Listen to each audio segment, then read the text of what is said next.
È ancora allarme femminicidi. Il Veneto è sopra la media italiana. Nel 2021 il 47% dei delitti nella nostra regione riguarda l'uccisione di donne contro il 31% nazionale, il 16% in più, quindi un tasso di femminicidi quindi drammaticamente elevato e un trend in controtendenza perché si registrano meno omicidi ma più femminicidi, appunto. A ulteriore testimonianza che la violenza di genere in regione sia un fatto tutt'altro che eccezionale, ci sono anche i numeri delle donne che si sono rivolte ai centri antiviolenza, 3110 sempre appunto nello scorso anno, nel 2021. Questo è Sveglia Veneto, il primo podcast dedicato all'informazione vista da Nord-Est. Oggi è martedì 8 marzo 2022, la giornata internazionale dei diritti della donna, e la prima notizia di oggi riguarda appunto il diritto più fondamentale, forse il diritto alla vita, un diritto appunto costantemente e ancora oggi violato, il diritto all'incolumità individuale, insomma alla propria sicurezza. L'articolo di Roberto Rafaschieri sul Mattino di Padova di oggi. Ma facciamo un passo indietro e torniamo sulle prime pagine dei quotidiani di oggi, dove le notizie sono collegate naturalmente alla crisi, alla guerra in Ucraina, e in particolare c'è una notizia che viene ripresa da tutti i quotidiani locali del Veneto e riguarda i profughi. Saranno 50.000 almeno in Veneto, attualmente sono circa 1 migliaio, ma appunto ne sono previsti 50 volte tanto. Si sta pensando a un hub regionale per l'accoglienza. La regione ha istituito un'unità di crisi appunto dedicata all'emergenza. Attualmente ci sono alberghi, case private e ospedali che hanno aperto le loro porte a chi fugge la guerra, ma bisognerà coordinare appunto la rete dell'accoglienza. Non c'è solo il tema degli alloggi, ma anche quello delle cure sanitarie, ad esempio il vaccino. Molti cittadini ucraini non sono vaccinati contro il coronavirus, ma poi naturalmente i profughi in arrivo da uno scenario di guerra, in questo caso, potrebbero necessitare delle cure sanitarie più disparate. È arrivato a quasi 150.000 euro il conto delle donazioni al conto corrente aperto dalla regione del Veneto, già 1064 versamenti. La sanità regionale e la protezione civile sono già in campo appunto per l'accoglienza dei profughi ucraini. C'è un caso, una polemica che riguarda la Lega. Il presidente di Confindustria Veneto, Enrico Carraro, ha twittato contro il segretario della Lega Matteo Salvini, il quale si è recato in Polonia prima di spostarsi al confine con l'Ucraina. Ebbene, il leghista Paolo Grimoldi aveva condiviso un articolo del quotidiano Repubblica che riportava appunto questa notizia, commentando: la Polonia ha già accolto 920.000 profughi e sono profughi veri che scappano da un conflitto vero, diciamola tutta, non come quelli che arrivano dal Bangladesh. La risposta di Carraro, presidente di Confindustria Veneto: che schifo di politica, sta sempre a mettere la povera gente l'uno contro l'altro, ma che hanno fatto i Bangladesh, con l'hashtag sulla parola Bangladesh. Insomma, il presidente di Confindustria attacca la Lega che sarebbe colpevole di mettere contro la povera gente.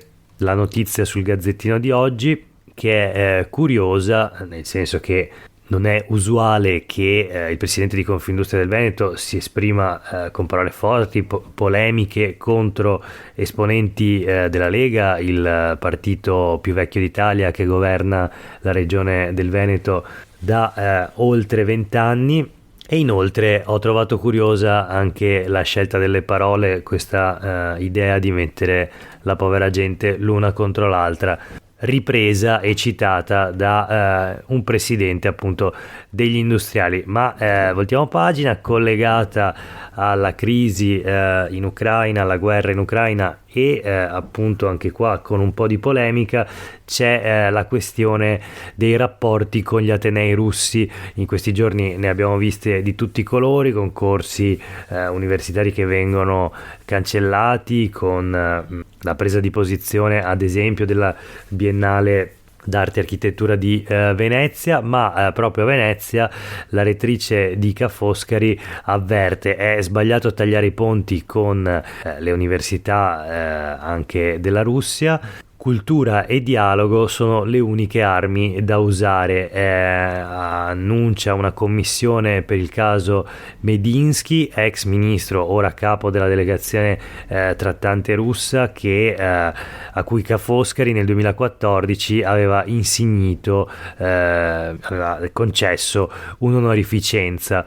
La commissione, che ha il compito di fare una riflessione accurata e ponderata, si è riunita nella giornata di ieri. La rettrice di Ca' Foscari, Tiziana Lippiello, dice: dobbiamo aiutare gli studenti ucraini e non discriminare quelli russi. Una professoressa ha pianto in questi giorni. Voltiamo pagina e ci spostiamo a Chioggia, dove la pesca si è fermata contro i rincari, il caro gasolio in particolare, non solo la marineria di Chioggia ma quelle di tutta Italia. Una settimana di stop nazionale, quindi è previsto mercoledì un incontro a Roma con il sottosegretario al Ministero dell'Agricoltura Francesco Battistoni. Il tema è quello dei costi dei carburanti che sono raddoppiate, ma naturalmente sul settore della pesca, che nella nostra regione, in Veneto, vale 4.000 addetti, pesano tutta una serie di altri aumenti. Quindi tutto il Veneto mobilitato per chiedere un aiuto, fondamentalmente un intervento pubblico a sostegno del settore ittico. Vedremo in questo incontro previsto mercoledì a Roma quali soluzioni saranno individuate. Nel frattempo i pescherecci non vanno in mare dalla notte dell'altro ieri. Nella giornata di oggi invece saranno fermi anche gli autobus e i treni. È lo sciopero del trasporto pubblico indetto dai sindacati autonomi. Uno sciopero generale. Ovviamente saranno garantiti i servizi minimi previsti per legge nelle fasce protette. Le motivazioni per cui è stato chiamato lo sciopero sono legate alla data di oggi, all'8 marzo, la giornata internazionale dei diritti della donna, e quindi contro la violenza sulle donne e le discriminazioni e le molestie sui posti di lavoro, contro la disparità salariale, per favorire la diffusione dei centri antiviolenza, per la difesa al diritto di sciopero, per la difesa della legge 194 e per il diritto all'autodeterminazione. Queste le ragioni per cui è stato chiamato lo sciopero generale. Nella precedente mobilitazione delle sigle USB e Cobas dell'8 marzo di un anno fa c'era stata la partecipazione del 10% dei dipendenti. Un'altra notizia arriva dal Vicentino, da Recoaro, è una flash.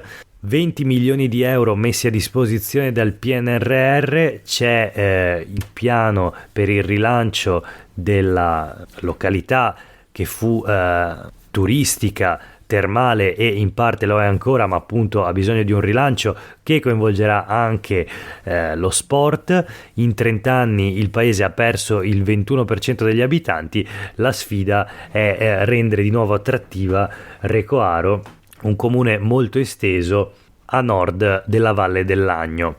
E scendendo a valle invece, spostandoci nel capoluogo della provincia berica, a Vicenza, c'è un caso che riguarda il calcio. I tifosi contestano la maglia della Lanerossi e Renzo Rosso, che poi è attualmente il presidente della società calcistica, Dice la maglia che vince non si cambia, sono uno dei più grandi creativi del mondo della moda, voglio le scuse dei tifosi perché di moda parlo io sostanzialmente. Dice una polemica che riguarda appunto la maglia che il Vicenza ha indossato nella sfida vittoriosa con la Ternana domenica al Menti, lo stadio di Vicenza appunto, una maglia contestata dalla Curva Sud, discussa sui social dalla tifoseria, ma fortemente voluta e difesa da Renzo Rosso, che ha coordinato il progetto di realizzazione di una maglia che sicuramente esce dalla tradizione delle maglie dell'Ane. Salta la festa per i 120 anni del club, la Curva Sud annuncia che appunto l'evento programmato per domani è annullato e verrà celebrato il compleanno senza collaborare con la società, quindi una spaccatura tra la società e la tifoseria che si consuma proprio su questa che è la quarta maglia, tra l'altro, che però Renzo Rosso sarebbe intenzionato a riproporre in altre partite. Di moda parlo io, non i tifosi, dice, ma qualcuno si chiede, la maglia dell'Ane è moda?